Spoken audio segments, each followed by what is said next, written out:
You've been planning this all along. What kind of monster are you? Seth spat out, his face contorted with shock. I could only smile. The kind who's had enough. It all started 3 days ago when I stumbled upon explicit texts on Seth's phone. He'd left it on the kitchen counter, buzzing incessantly. Curiosity got the best of me, and there they were, texts from a woman named Brooke, laced with promises and scandalous photos. My pulse quickened, and my vision blurred as I scrolled through the damning evidence. That evening, I confronted him while we washed up from dinner. "Who's Brooke?" I asked, doing my best to keep my voice steady even though my heart was pounding. He dropped the dish he was rinsing. It shattered on the kitchen floor, an apt metaphor for the sense of betrayal shredding my insides. "Alicia, I can explain," he stammered. "Go ahead." My arms were crossed and I raised an eyebrow, daring him to lie to me. Seth sighed heavily, running a hand through his hair. It was a mistake, a one-time thing. I was lonely, and she was just there. It didn't mean anything, I swear. I tilted my head, weighing the sincerity in his eyes with the venom in those texts. "How long has it been going on?" His shoulders sank. "A few months," he admitted, voice barely more than a whisper. I felt a chill run down my spine. "Months, Seth? And you're calling it a mistake?" I clenched my fists, my voice rising. "That's not how mistakes work." He moved closer, pleading, "Alicia, please. I'll do anything to make this right. I've been such a fool. I love you, not her." I let out a bitter laugh. "Oh, you love me?"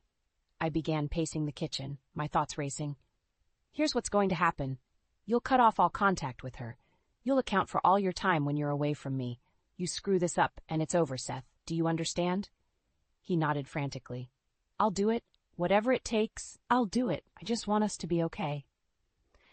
"Actions, not words," I muttered, turning away to hide the tears welling up in my eyes. That night, we slept back to back, an invisible chasm wider than our king-sized bed separating us.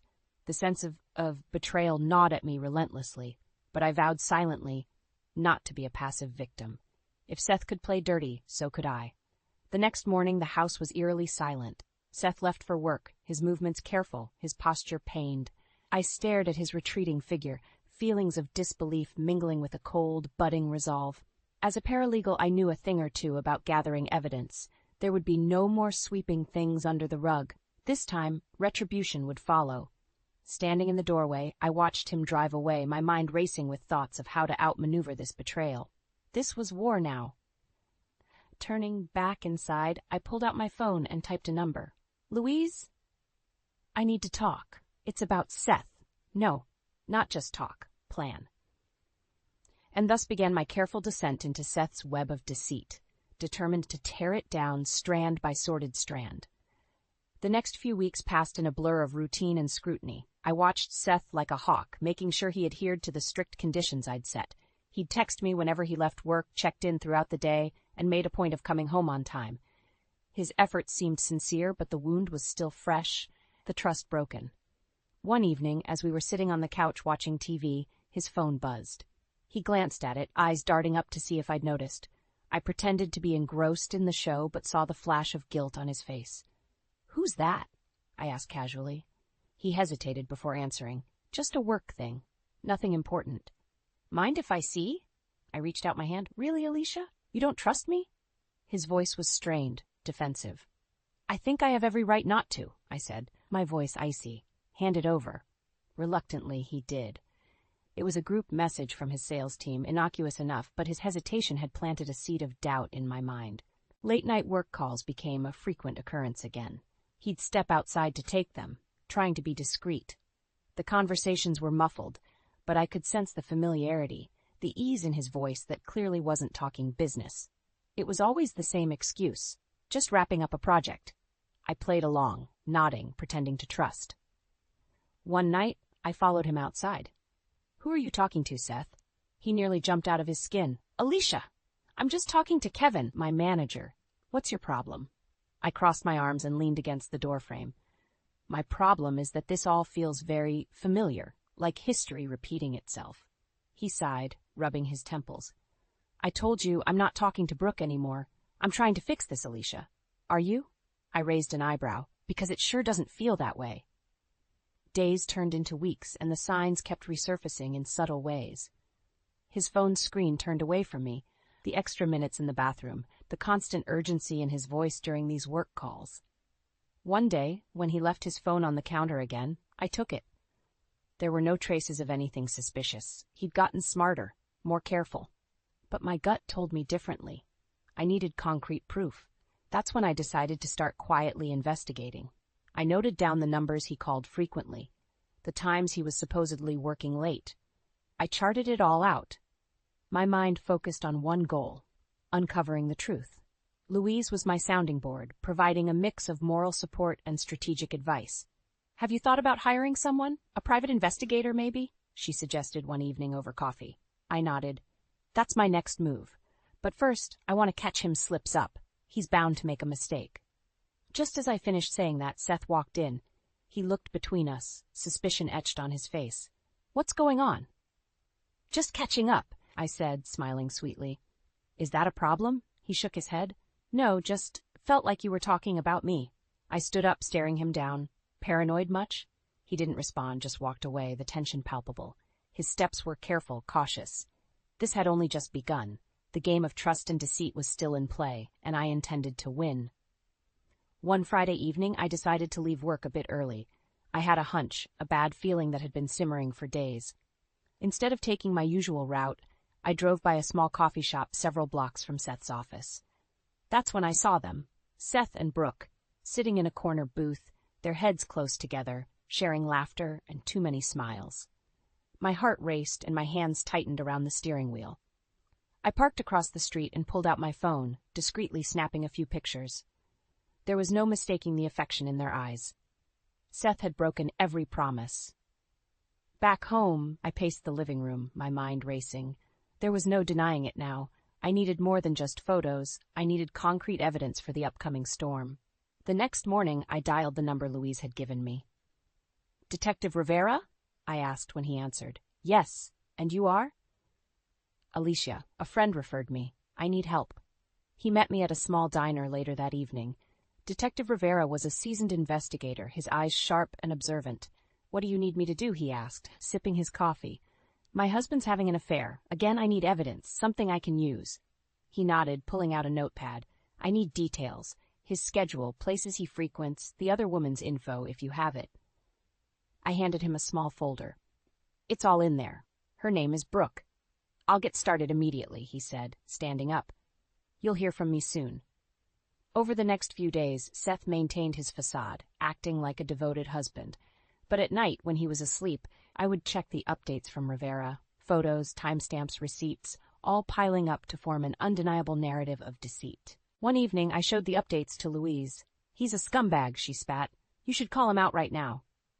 "Not yet," I replied, a glint of steel in my voice. "I need irrefutable evidence and a solid plan. I want to make sure he can't worm his way out." Louise nodded. "So, what's next?" "I'll confront Brooke," I said, the plan taking shape in my mind. "Make her confess in public." The opportunity came sooner than expected. Seth mentioned a business trip, and Brooke planned to meet him at a different location. I arranged a meeting with Brooke under the guise of wanting to understand her side, tricking her into thinking I was leaving Seth and needed closure. At the agreed time, I arrived early, positioning myself discreetly in the cafe. Brooke walked in, clearly confident, almost smug. We sat down, and I cut to the chase. "Brooke, how long has it been going on?" She smirked, leaning back in her chair. "Months. Seth told you it was over, didn't he? He lies easily." I pulled out my phone and pressed record. "Say that again." Brooke blinked, realizing too late. Fury and embarrassment flashed across her face. "Are you serious right now?" "Yes," I replied, standing up. "Now everyone knows." I gestured around, where curious onlookers had started paying attention. Brooke stormed out, and I left, feeling a small sense of triumph. One step closer. The next phase was calling Seth's bluff. He walked in that night, confused but with no idea what was coming for him. "How was your day?" he asked nonchalantly. "Eventful," I said, lifting my head, determination burning in my eyes. "Let's talk." And talk we would. But not before I laid out every piece of evidence, every lie, every betrayal. This wasn't over, far from it. The game had only just begun. Seth walked into the house, his smile fading as he saw me waiting in the living room. "Alicia, what's going on?" I stood, holding the folder of evidence. We need to talk, Seth. He laughed nervously. This sounds serious. It is. I tossed the folder onto the coffee table, spilling photos of him and Brooke along with timestamps and receipts. His face paled as he realized what he was seeing. What the hell is this? He muttered, flipping through the documents. You tell me, I shot back, arms crossed. This is crazy, Alicia. You've got it all wrong. This isn't what it looks like. I leaned forward, eyes locked on his. Isn't it? You said it was over. You said you'd cut her off. But these pictures, they say you've been lying to me every single day. Seth ran his fingers through his hair, frustration spilling over. Fine, all right, I lied, but it wasn't serious. It never was. You mean everything to me. I could feel my temper rising. How long, Seth? I demanded. How long have you been lying to my face? He hesitated. A few months, he admitted, averting his gaze. Months, and you thought I wouldn't find out? Did you really think you could keep deceiving me forever? I made a mistake, Alicia. I'm human. Everyone makes mistakes. But not everyone repeats them, I said coldly.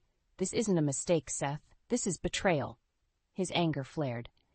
And what about you, huh? Spying on me, hiring detectives? What does that make you? A woman who's had enough, I replied sharply.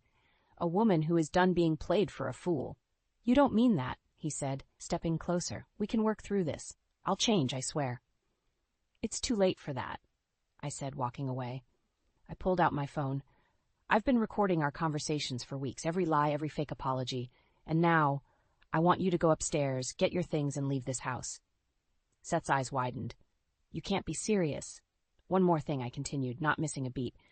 I've invited Brooke for a talk tomorrow. You'll join us. What? He looked bewildered.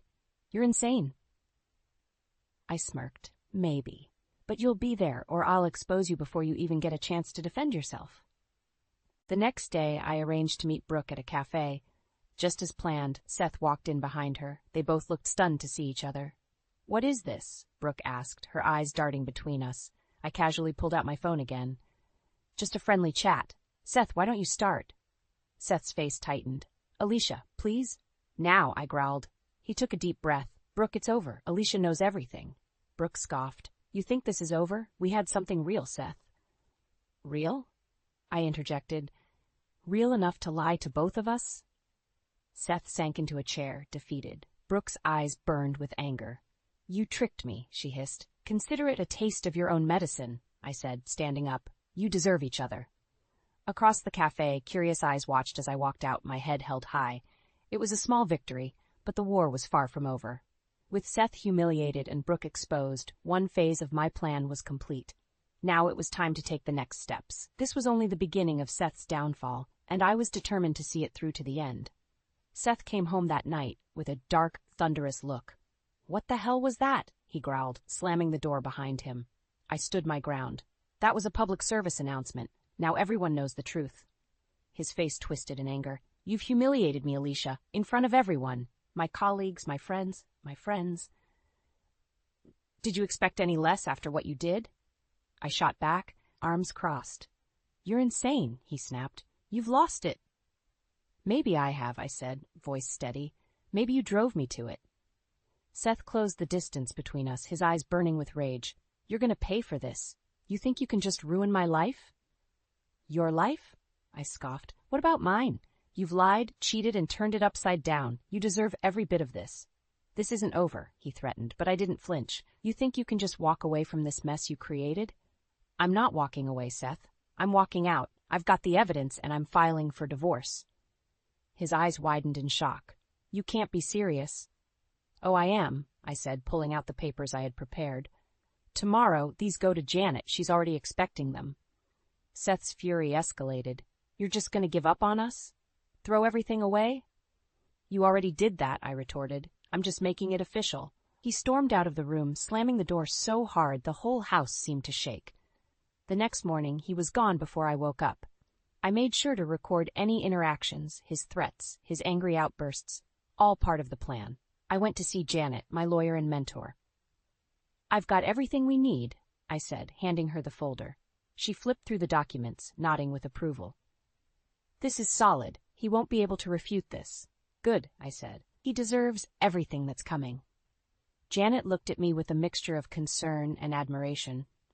How are you holding up, Alicia? I'm fine, I replied, though the fatigue in my voice betrayed me. I just want this over with. Janet reached across the table and squeezed my hand. You're strong. You'll get through this.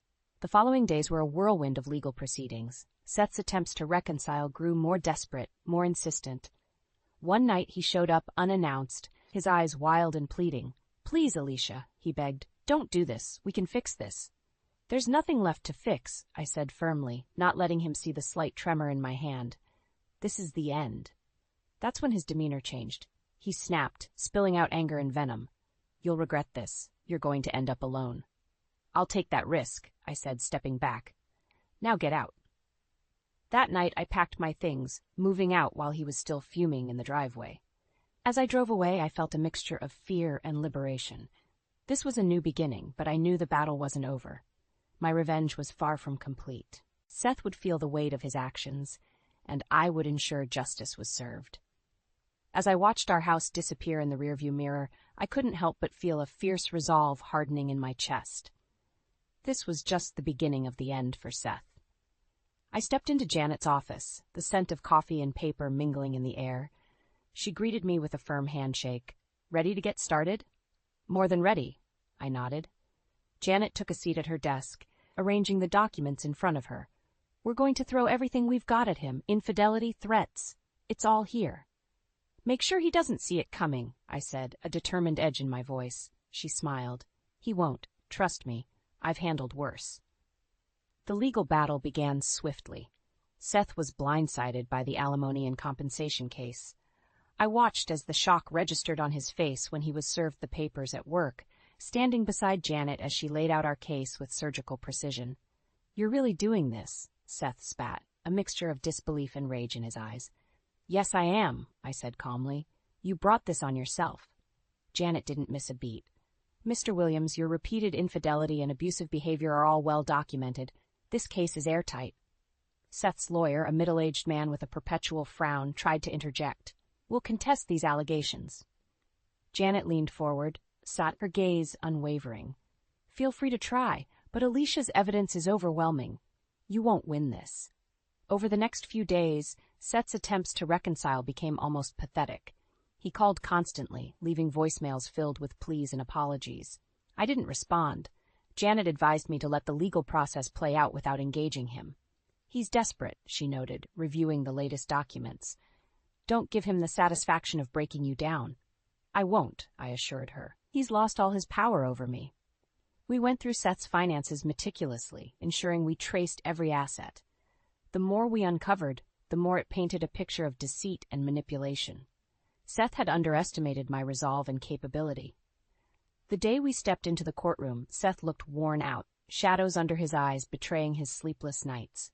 I stood tall, my heart pounding, but my mind focused. Janet presented our case with confidence, detailing Seth's betrayal and the emotional toll it had taken on me. Your Honor, Alicia deserves compensation for the years of deceit and abuse she has endured. Seth's lawyer attempted to paint a picture of marital discord, but the evidence was irrefutable. When it was over, the judge ruled in our favor.